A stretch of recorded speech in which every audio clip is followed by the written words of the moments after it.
waaw asalaamaaleykum mbokk yi ñuy bàyyi xel ci Facebook bi OSR officiel Sénégal rek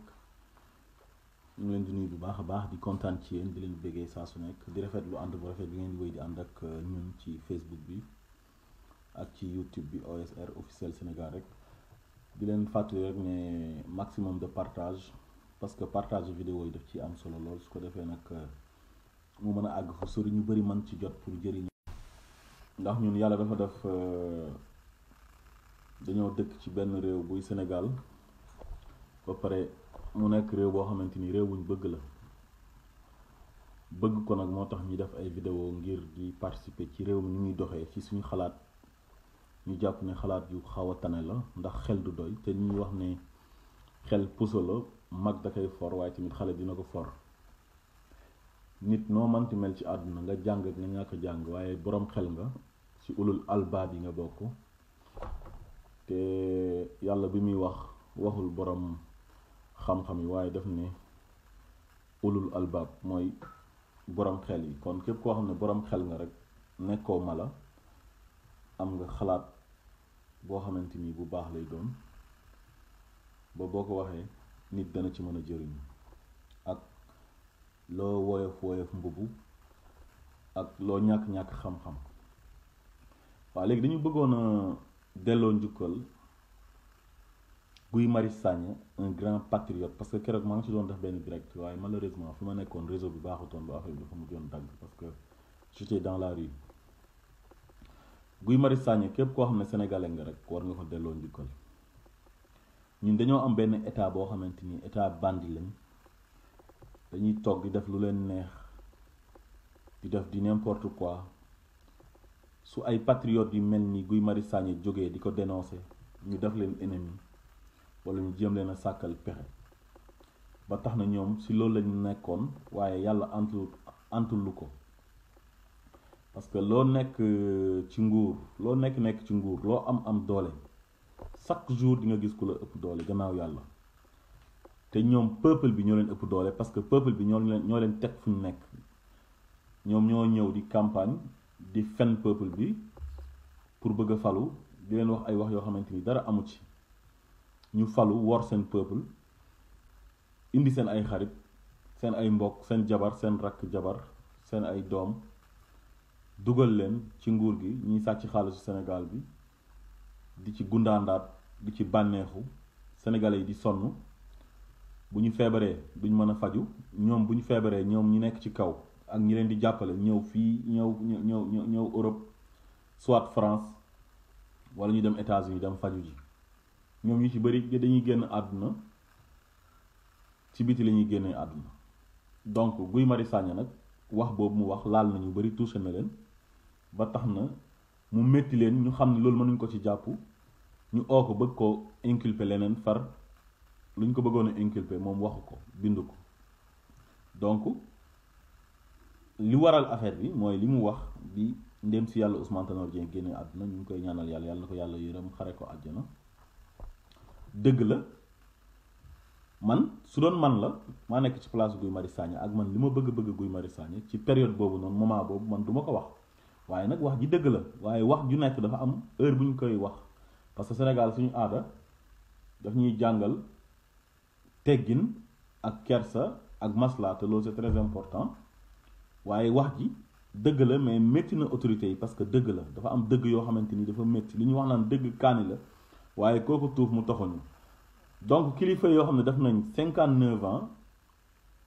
bi ñu amee indépendance ak léegi ñu jox leen réew mi te mënuñoo doxal réew mi ba dote leen ay hôpital des hôpitaux dignes de ce nom yoo xamante ni ñoom bu ñu feebaree sax dinañ fa mën a faju waaye ñoom dañuy dem ci hôpitaux yi nga xam ne mooy ancienne colonisation bi colonisateurs yi kon autant pour moi fa la ñuy dem génnee fa àdduna te loolu c'est une honte après 59 ans d'indépendance wax jooju dara gënu ko nekk dëgg la mu métti leen ñu ne kii dafa xamadi dafa ñàkk teggin convoqué ko gendarmerie laaj ko ci loolu mu tontu leen ne leen moom moo ko bind léegi ñuy jox ko procureur déféré ko procureur dem di ko inculper leneen mook juge d'instruction bi wala doyen des juges far li ñu ko doon inculper ñoom dañoo jàpp ne foofu mënoon nañ ko fa coller motif parce que li mu bokk ci mouvement boobu noonu mooy frappe France dégage bi ñu jàpp ne moom moo publier loolu tey moom publier wu ko foofu lañ ko bëggoon a jaaral nag far yàlla suturaal ko ñu xam ne ñoom dañuy làmbatu cacophonie la ñuy def ñépp génn di leen jàngal seen liggéey ñoom ñi nga xam ne dañoo jàng droit nekk ay spécialiste de droit ñi jàngut droit sama classe ñi nga xam ne xamuñ dara jànguñ dara ak ñeneen toog ci télé di leen corriger na leen li ngeen ko jàppee tegu leen ko fen acharnement la maanaam da ngeen di xaxar jëmale ci moom parce que dafa contre ni ngeen di doxalee wala ni seen waa ji di doxalee donc ñu jàpp ko bëgg ko làq jant bi tëj ko 1 mois waaye nag xeex bi warul yem fii nii dafay continuer parce que Guy Marius Sagna li ma wax sànq rek képp kuy sénégalais rek war nga ko delloo njukkal parce que def na ay garde à vue yu bari ndax ñun sénégalais yi def na prison mandat de dépôt ndax ñun sénégalais yi parce que xeexalul boppam bu doon boppam lay xeexal moom c'est un fonctionnaire de l'État day dem toog rek di raay ministre ba di wax lu neex président bi lu mu def mu ne baax na su ko defee ñu jox ko ay yokkal ko ay ndomba tànkam am ay privilèges waaye moom day gën a dellu ginnaaw sooram tey mooy dañ koy mettre dans le frigo dañ koy dugal ci frigo maanaam duñ ko liggéey loo bu weer dee mu dem fayeeku ji wala ñu def ay pexe dàq ko sax comme ni ñu def Ousmane Sonko donc gis nañ ne nguur la goo xamante ni fekk ànd ak ñoom di leen jay ñoom yow sa affaire du baax dañuy fexe nu ñu la faagaagalee parce que ñoom lépp lu ñu def rek mu nekk lu bon mu nekk lu baax yow da ngaa war a nekk benn suq nekk benn larbin boo xam ne da ngay nekk seen ginnaaw rek naa leen yii monsieur le président oui vraiment c'est bien monsieur le ministre vraiment doo moromu gars yi ñi fi jaar ñëpp yaa leen dàqal liggéey ñoom loolu lañ bëgg te loolu ci ko sénégalais la ñun sénégalais loolu dafa nekk ci ñun suñu deret ñun ñu ci ëpp dañoo bëgg jay nit dañoo bëgg tamit ku ñuy jay te dañoo gaaw a bew tamit waaw suñu amee benn saretu mbaam sax dañuy bew waxuma la nag oto wala ñu am benn poste bu mag a mag a mag xam nga yooyu yëpp daf cee nekk waaye man daal bëgg naa daal ñun ñëpp ñu delloo njukkal Guy Marius Sagna parce que vraiment sacrifié na boppam ndax Sénégal waaw am na ay moromam yu bari ñu ngi dans l'administration nii lañ def miig ñemewuñ sax ngaan bu président bi génnoon def lu gën a yées sax ñemewuñ wax ñoom dañuy toog rek parce que bu ñu waxee dañ naan dañ leen di dàq wala dañ leen di affecté feneen wala dañ leen di sanctionné te pourtant kooku di la sanctionné moom tegu la foofu moomu la fonctionnaire de l'État yow da ngaa def concours xam nga nekk fonctionnaire bu état xam nga même moom président du wàccee yow da ngay continuer nekk fonctionnaire ba ngay retraité xanaa nga def une faute lourde wala haute trahison pour ñu mën la dàq xam nga yooyu yëpp am na waaye nag soo gisee suñu réew yi président bi doole ji muy am moom des fois day def yoo xamante nii day jalgati yoon te du mujj fenn gis nañ ko président bi ñuy jiite ci la dëkk waaw man daal dama bëggoon def benn parenthèse daal moom laa commencé nii jagleel ko ki nga xam ne moom mooy Guy Marius Sagna man bokk na ci ñi nga xamante ni def naa leen référence parce que ni mu mel mante weesu patriotisme mante weesu loolu c'est un grand patriote te nit la koo xamante ni ku jara delloo njukkal la waaw gis naa nag ay avocats yam ñu ne dañuy porter plainte état wu Sénégal bi ci jàpp bu jaarut yoon bi nga xamante ni jàpp nañ ko tardeel ko tëj ko 1 mois te teguñ ko fenn di ut luñ ko taxal amuñ ko far ñu far bàyyi ko te yàgg nañoo def loolu làmbatu rek la ñuy def te li ñuy def loolu yépp pour bëgg lu neex seen waa ji la seen président bi kon ñun amuñ justice ñun waaw am na sax ay juges yoo xamante ni vraiment ay juges yu moom seen bopp lañ ñu indépendant mais ñun toujours kenn du leen teg ci kanam parce que le président c'est le chef suprême de la magistrature c'est lui qui nomme à tous les postes civils et militaires donc mooy tànn procureur am mooy tànn président tribunaux yépp parce que ñooñu ci ministère de la justice lañ aju te ministre de la justice président moo koy nommé donc yooyu yépp moo tax boo nekkee juge boo xam da ngaa bëgg a moom sa bopp yow poste yooyu doo ko jege fi ñuy dogalee sax doo fa nekk sama classe bi nga xam ne dañoo oyof mbubu rek ñoom ngay jël àtte leen jaaral leen ci yoon waaye su fekkee affaire politique la xam nga président bi day utiliser ay juge am utiliser procureur am pour ñu dal ci ay adversaire politique am te loolu heure bii waroon na fekk ñu dépassé ko ñun Sénégal te dafa ñaaw ba tax dañuy ñaawlu jàpp bi nga xam ne jàppoon nañ ko Guy Marius Sagna avocat yi lu ñu wax ne dañuy porter plainte état bu Sénégal ci CEDEAO nañ ko def gis nga nit lépp lu la yoon may rek defal loo am ñu xam ne noonu la lépp lu la yoon may rek defal kon maa ngi wax Guy Marius Sagna combat bi na gën a continuer te xam naa ne day continuer parce que moom c'est un patriote parce que dañ koy gis dans tous les combats mu nekk ci kanam di xeexal askan wi rek ko ñor waaw nañ porter plainte CEDEAO dina trancher comme ni ñu defoon ci affaire Khalifa Sall bi xam nañ ne état wu Sénégal état la boo xam ne faale wuñ CEDEAO ñoom dañoo dem bokk ci communauté ba pare ñëw di jalgati di def di n'importe quoi su fekkee affaire politique la comme affaire Khalifa Sall bi nga xam ne Macky Sall deuxième mandat la bëggoon a am jàpp na Khalifa Sall moo koy xañ xam jalgati nañ yoon xañ ko ay droitam mais bi CEDEAO waxee faale wuñ ko jalgati nañ ko kon ñoom duñu ay exemple duñu ay royukaay kenn du leen def référence parce que wane wuñ ko donc beneen bi damay ñëw ci kaawu commissaire bi ma waxaat ci tuuti quoi parce que gis nañ waa RFM seen émission boobu ñuy wax xalaas Mouhamed Ndiaye je pense ak Ndoye Bane Mouhamed Ndiaye nee na am na benn jigéen boo xam ne dafa ñëw ne dañoo tooñ commissaire bi donc moom mu ngi jugé te moom journaliste la te journaliste dañ ne nit ki da ngay équilibrer information bi dafa war a équilibre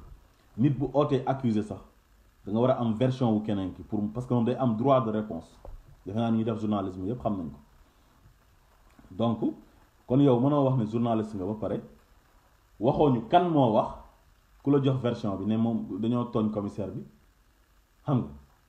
te yow kooku ñëw di wax ak yow xamoo ndax rakki commissaire bi la xamoo lanu commissaire bi yow leeraloo ñu ko parce que defe naa ne nit bu amee mbokkam bi def erreur yonent bi sax digle na ko bu tooñee buñ ko tooñee yépp daf ko war a jàppale kan moo ñu wax ne ndaw soos noonu ñëw du mbokk commissaire bi ak moom lan moo tax ndaw si ñëw wax ko rek moom mu gëm li ko ndaw si wax ba pare toog moom di affirmer ci antenne bi te ñi koy déglu ñi faral commissaire bi ñu ngi koy déglu ak ñu faralul commissaire bi ñëpp ñu ngi koy déglu kon journaliste dama jàpp ne da nga war a tëddee njaaxaanaay xaw ma nag lan la seq ak commissaire bi xaw ma dañ koy neexal pour ñoom ëllëg suñu amee yenn yu ñuy lijjanti ñuy jaar dem ñu kooku jàppale leen ci wala dara parce que Sénégal loolu moo fa am kenn ku nekk sa intérêt rek sa propre intérêt yow ci ngay rouler yow ñeneen ñi sa yoon nekku ci quoi nañ dee lu leen manti dal yow tu t'en fiches quoi na sa yoon nekku ci yow sa bopp rek waaw donc ndaw si bi mu ñëwee ne dafay def témoignage su fekkee ne moom dafa bëgg a def témoignage na wax su fekkee daf na bëggul wax mu garder anonymat yam su fekkee nag da nga ko forcer na ko waxal ba sonn mu bañ nga ne ko léegi sa baat bi dañ koy changer parce que loolu gis nañ ko fi kan mooy changer baat nit bañ xàmmee ko na garder anonymat bi ba pare ñu jël baat bi ñu changer ko logiciel bi bu ñuy liggéey mooy DJ Pro man def naa rajo jaar naa Walfadjri jaar naa ci yenn rajo ay Dunya yu nekk RFM DJ Pro la ñu amee seen logiciel bi mën na loolu yor nañ Cool Edit boobu tamit mën na ko xam nga donc man daal dama jàpp ne journaliste daal dafa war a tëddee njaaxaanaay parloo waru ko bu benn information amee bala mu cee wax dara na ko leer ba pare buy wax na jéem a équilibrer affaire bi kenn waxu la nar a faralal pharmacien bi waaye nag tegal affaire bi ci yoon quoi beneen bi mooy Charles Faye moom c'est un journaliste nekkul pharmacien nekkul spécialiste ay médicaments defe naa ne pharmacien bi nga xam ne dem na jàng am bac bi mu amee bac mu dem université def théorie pendant 6 ans 6 ans nga toog di jàng benn affaire nekk borom xel nekk nit def naa ne loolu war nañ la mën a jox cër yow man tey jii koo xamante ni lii mooy domaine am dafa toog jàng ko même bu ciy wax loo xamante ni du dëgg sax man du ma ci werante ak moom parce que man du ma spécialiste bi moom mooy spécialiste bi comme si ñu inversé woon affaire bi rek pharmacien bi di wax ak moom ci éthique journaliste ak déontologie di ko jàngal ne ko nii la ñuy defee papier wala nii la ñuy defee commentaire yaa ngi comprendre wala ligne éditoriale bi ñi ngeen ko war a tegee xam nga yooyu yëpp ñu jàng journalisme danañ ko xam ay ligne éditoriale ay papier ay reportage commentaire brève grande édition xam nga jingle de séparation ci journal yaa ngi comprendre ay générique xam nga yooyu yëpp ay di def papier di bité yooyu yëpp tey boo jaaree ci rajo comme man xam nga di nga yooyu yëpp di nga ko xam quoi ay chronique xam nga journaliste dafay def chronique xam nga ay édito du pharmacie su fekkoon pharmacien bi dafa toog di ko jàngal loolu wala Charles Faye wax ko ci loolu pharmacien bi ne ko non édito kenn du ko defee nii chronique kenn du ko defee nii lañ koy defee ñu ne ah pharmacien bi kat moom wax dëgg yàlla li muy def ni teg ko ci yoon parce que mu ngi dugg ci domaine u jàmbur di ko ci ëpp xam-xam comme yow ni nga demee def formation journalisme pharmacien bi dem defee ko formation pharmacie ku nekk dafa war a jox sa morom cër pharmacien bi warul ñëw toog dans un plateau mook Bouba Ndour rek Fou Malade di ko saaxee naan ko ay waxal ndax garab bi dañ koy jaay sur ordonnance wala duñ ko jaay sur ordonnance te kooku daf doon expliquer mais duñ ko la ñoom ñu bëgg laaj ko ne ko waxal garab bi ndax sur ordonnance dañ koy jaay wala duñ ko jaay waxal waaw wala déet lan moo tax muy wax waaw wala déet bala moo wax waaw wala déet dafa am fu muy jaar expliquer nit ñi ñu leeralal leen ba pare soo ko wax ne dañ koy jaay sur ordonnance wala duñ ko jaay sur ordonnance waaye ñoom nee nañ seen question bi da ci waa ji tontu directement est-ce que waa ji il est obligé su ñëwee ñu ne ko yow lu ñu lay laaj tontu ci léegi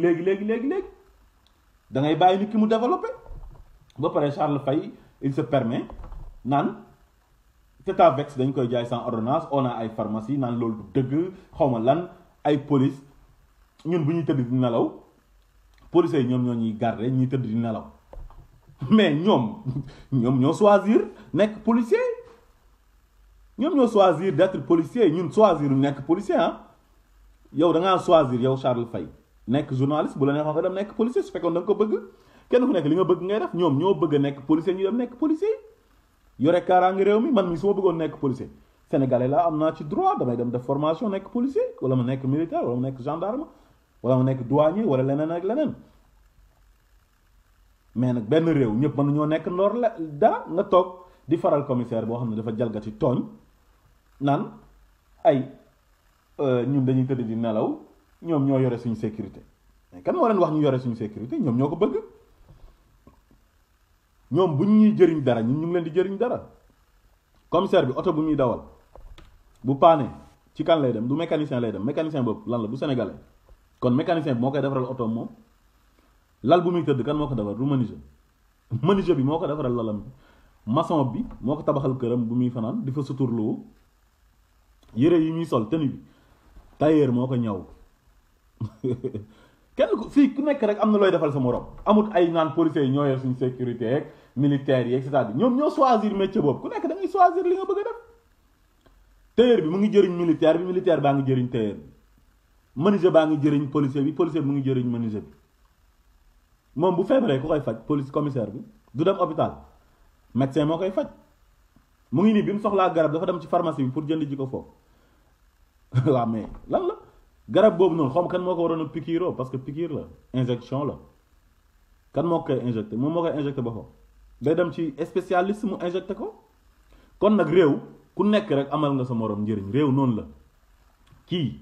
dafay nekk policier kii nekk gendarme kii nekk mécanicien kii nekk tailleur kii nekk uude sax dañoo am njëriñ boo soxlaa ku ñaw sa téere nga dem ci uude bi mu ñawal la ko boo bëggee jënd ceeb dem ci commerçant bi mu jaay la baare ñinn bi yore puus-puus nga teg ko mu puusal la ko mu dem sa kër kon ay xeeb ay nit yooyu amut fii nii te ñun Sénégal dañoo nekk dëkk boo xam ne waxoon naa ko sax ñun suñu deret bew daf cee yomb ñun dañoo gaaw a bew commissaire bi nekkul ci dëgg tey nekkul ci dëgg ëllëg dafa ñëw ci pharmacie jàmbur ne day jënd garab sans ordonnance saaga waa ji attaqué ko seetaan nañu vidéo yi ñun nañ ñu may jàmm quoi nous avons regardé la vidéo commissaire bi dafa menacé waaj di jaay doole et puis police bi nga xamante ni c'est une police nationale waru ko utiliser ndax ay règlement de compte personnel am moom mooy kan xanaa kon doomam bu génnee joteeg benn waay ci biti doom bi ñëwee ne ko sama benn waay laa doon joteel ci biti dóor na ma dafay dem au policier yi ne dama leen jàpp waa ji su fekkoon loolu la mu neex su fekkoon kenn ku nekk li ñu la dénk da nga ciy faj sa ay da nga ciy régler ses propres comptes kon réew mi du baax di policier bi xamoon nañ mu dox ci mbedd mi commissaire bi gis ku ñuy agressé wala gis benn affaire ay bandi yu nekk foofu di semer la terreur wala dara su ko defee mu oo ay éléments am na leen ñëw parce que loolu il s'agit xam nga loolu ñëpp la concerné quoi il s'agit d'une affaire publique xam nga mais yow nga ñëw di jënd garab ci pharmacie pharmacien bi ne la du ma la ko jaay sans ordonnance nga menacé ko ne ko xamoo yow yaay kan xamoo man maay kan xam nga tu vas tout de suite regretter tout ce que tu viens de dire xam nga yow yaay kan mais commissaire nit la comme nit ñi tenue bi kan moo la ko jox état bi ñan ñoo leen teg foofu Sénégal ñoo leen votel teg leen foofu jox leen doole ji jàng bi ngay jàng Sénégal moo la fayal nga jàng école primaire dem lycée dem université yépp état Sénégal moo ko fay te état Sénégal mooy sénégalais yi mooy sama impôt mooy impôt ñeneen ak ñeneen kon il est temps ngeen respecter nit ñi nañ ko wax te dee policiers yi Sénégal dafa bëri ñoo xam dañoo bew am na nag ñu yaru mais bëriwul am na ñoo xam ne il suffit que policiers lañu rek tenue bi da leen di jay ñuy toroxal nit ñi jël civil yi def leen ay mbaam suñ nekkee ci circulation bi di gëdd nit ñi xam nga boo demee police di légaliser wala ngay lijjanti ay kayit ñu lay toroxal di la gëdd di la jànni nañ bàyyi yooyu respecter nit ñi soo demee Europe policiers yi dañoo respecter nit ñi ba bëgg a dee bu ñuy wax ak nit ñi dañ leen respecter médecins yi boo demee hôpital di faju ci dëkk Europe bi da ngay jàpp su dee médecin bu jigéen la nga nekk góor da ngay jàpp ne sax dafa laa nopp te fekk nobu la loolu lañ ko formé pour mu respecter nit ñi jox leen cër kon il est temps police gendarmerie douane ak ñëpp administration sénégalaise bi boo demee ay impôts et domaines ak dem dans les hôpitaux nañu respecter nit ñi bu leen jàpp ne comme nit ki da ngaa nekk docteur wala da ngaa nekk policier wala da nga nekk gendarme wala da nga nekk douanier yow yaa gën civil yi wala dara fii kenn gënu fi kenn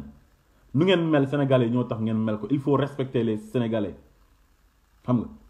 mais kan moo nekkul victime police Sénégal tey affaire bi mu amee tey ñu bëri dañoo génn wax nettali ñoom li leen policiers yi def policiers yi yàgg nañ mbéj ay nit di toroxal ay nit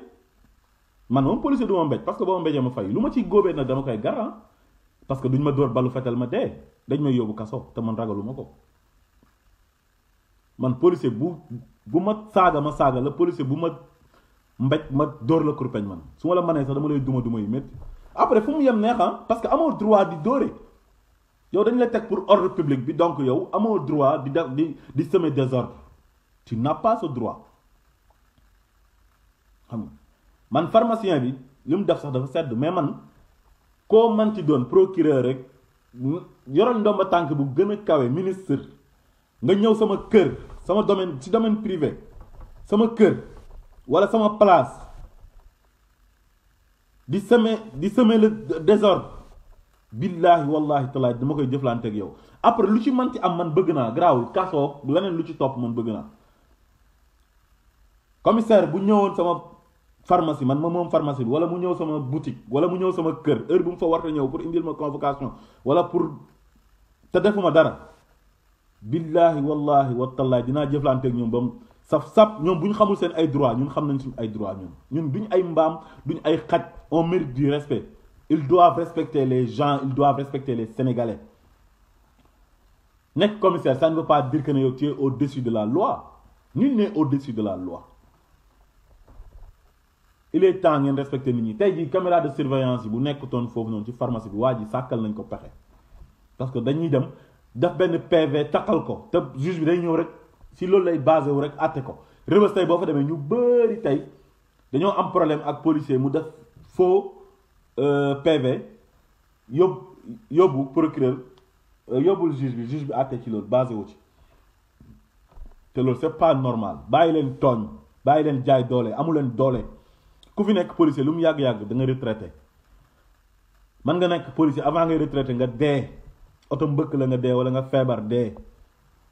mais lan la respecter leen Sénégalais yi il faut respecter les gens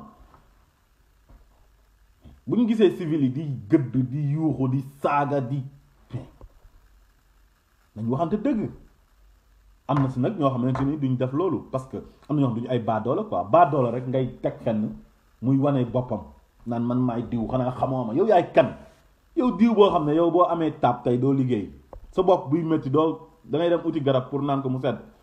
ñaari tànk nga amee nit ñi amee ñaari tànk nga yore ñaari loxo nit ñi amee ñaari loxo ñaari bët kan moo fi am ñetti bët wala ñeent boo ko amee sax ñu daw la kenn gënu fi kenn quoi inna akramakum inda allahi atqaakum nañ bàyyi yu ñuy def te nañ oyof xam ne àdduna bi fii dara continué wul rien n'est éternel sauf le pouvoir de Dieu nañ ko xamee noonu te bàyyi jikko baat doole yu nekkee Macky Sall ngi nii falu